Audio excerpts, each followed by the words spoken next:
Ang daming nagawa ni Duterte na inumpisahan na niya for people para mag-question.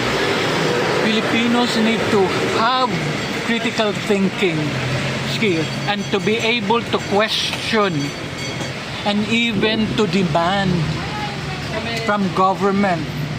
Ayan, sir, tanong ko lang. Ikaw po ay scientist, no? Scientist ka po? Yes, Scientist. I am a chemist, and then I made my contribution in the field of the private and public sector. On the public sector, through the electricity industry in Napocor, and semi-private PNOC Coal Corporation in the energy industry. So I have experienced the upstream and the downstream. Upstream side of energy is yung bang exploration of fuels, of energy resources. PNOC tax yan eh. Ang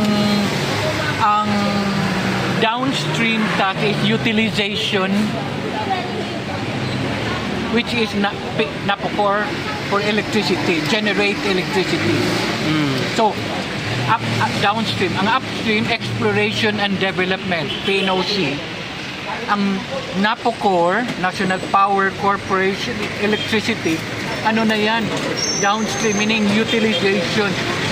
Now, ang energy kasi, three aspect, yung power generation sa downstream side, sa utilization, Napocor.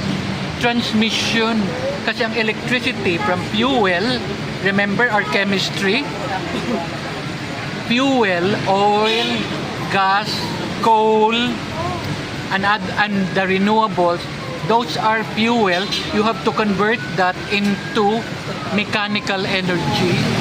So we could avail in our home electricity and heat, sound. These are all forms of energy. So ang fuel is potential energy.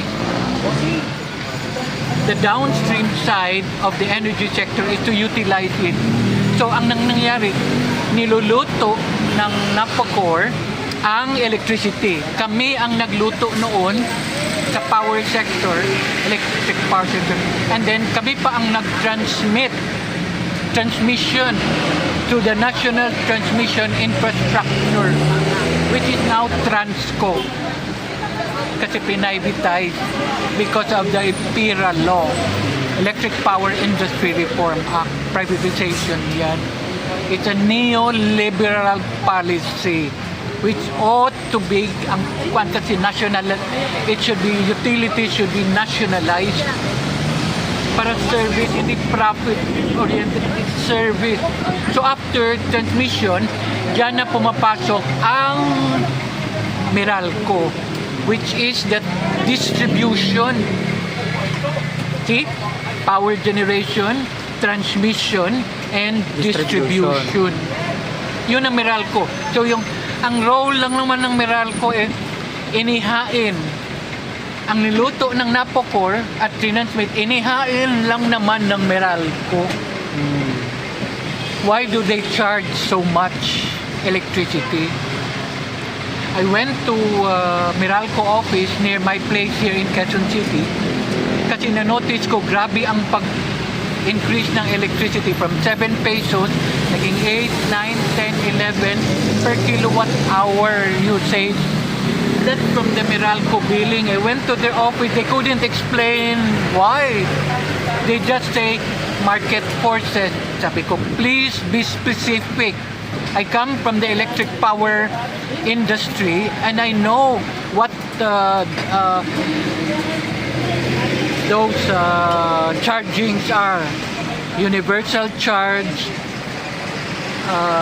energy losses, and the other things. Why pass it on to the consumers? They as a business should assume the pilferage of electricity That's part of their risk as a private business. Why pass it on to the consumers, increasing the electric charge? You get me? Same thing, sir, with yung mga nagja-jumper. Diba? Nagka-charge yan sa atin. Kasi distributor sila. They entered into that business. Yung may, sabi nila, may electricity losses. And then may pilferage. Kaya they pass it on, dagdag charges sa consumer for electricity. We're now the highest in Asia. When it Or comes maybe to even second to Japan. Sa electricity usage. Why pass it on to the employer? Business nyo yan. Responsibilidad nyo. Pag may pilferage, mag-put kayo ng mga tao doon to prevent pilferage. Yung tapping ba? Wire electricity tapping. You get me? Yes, sir. Ipinasa nyo lang sa tao, kami ba ang responsable noon sa mga nag-pilfer? You get me? Yeah. So those are things that had to be discussed in Congress, not the what come to what come, denigrating the opposition. These are the issues: food security, learning crisis, poverty. Yung bang 15-year-old hindi maka-add, maka-subtract, ang reading comprehension, oh my God, second to the last tayo sa PISA. That's performance, International Students Association performance, reading, math, science, nangungulelat second to the last doon. Yun ang issue dapat pag-usapan aside from the economic thing. Mga nawawalang funds sa Kongreso, budget. Why zero in on the OVP only? Yeah. I mean, Dapat yun nasaan yung flood control project? 1.3 trillion. Dapat yun yung imbestigahan nila, sir, sa Quadcom. Yung mga ganung bagay, yung mga sa Meralco, yung mga charges. Yung Senator, ano na yan? Ontiveros na yan. Ang ano nangyari, one of the board of directors siya sa PhilHealth, 90 billion. Nasaan na ngayon? Those people are hypocrites. Those people are not serving the people of the Philippines. People need to be aware. Hindi naman kami namumulitika eh. We're just providing the right information. Awareness. Iba yung being politicized. We ought to be all politicized. Ibig sabihin, alam natin nangyayari sa mundo. Hindi lang Pilipinas. Globally. Because we are all affected by it. That's geopolitics. Geoeconomics. Whole of nation approach po tayo. Our health, education, infrastructure, governance, leadership, performance. We need transparency and accountability. We need to support people who speak the truth. Hindi kasinungalingan and false propaganda. What will happen to the country and our children and our children's children kung ganong klaseng gobyerno ang namamalakad? They have to have love of country. Hindi po ito puro materialism lang. We have to have we learn to be less selfish.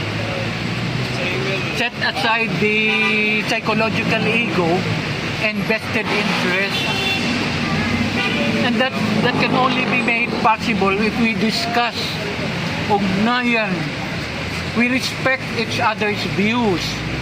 But at the same time, we want to develop our potential. We can only do that with good, holistic education. If we are misgoverned, we need to be aware we can do something about it. We need to empower ourselves. How do we do that? By collective consciousness.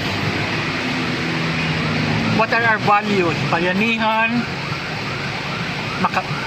They use the terms already into makabayan, mga ganon, mga party list, but they abuse the party list system.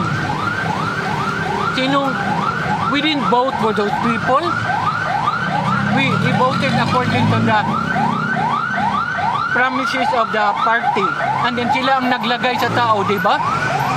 Kaya tingnan mo, ang mga party list nandyan sa Kongreso ngayon, nabibili. Binibili ng administrasyon. Ang media ganun din. Kaya anong mababasa mo? Kaya dito tayo sa social media. But we need to learn to right discernment. Anong mapapala mo sa media? Mainstream media, I mean. They're all lying. Binili na sila. They're mercenaries.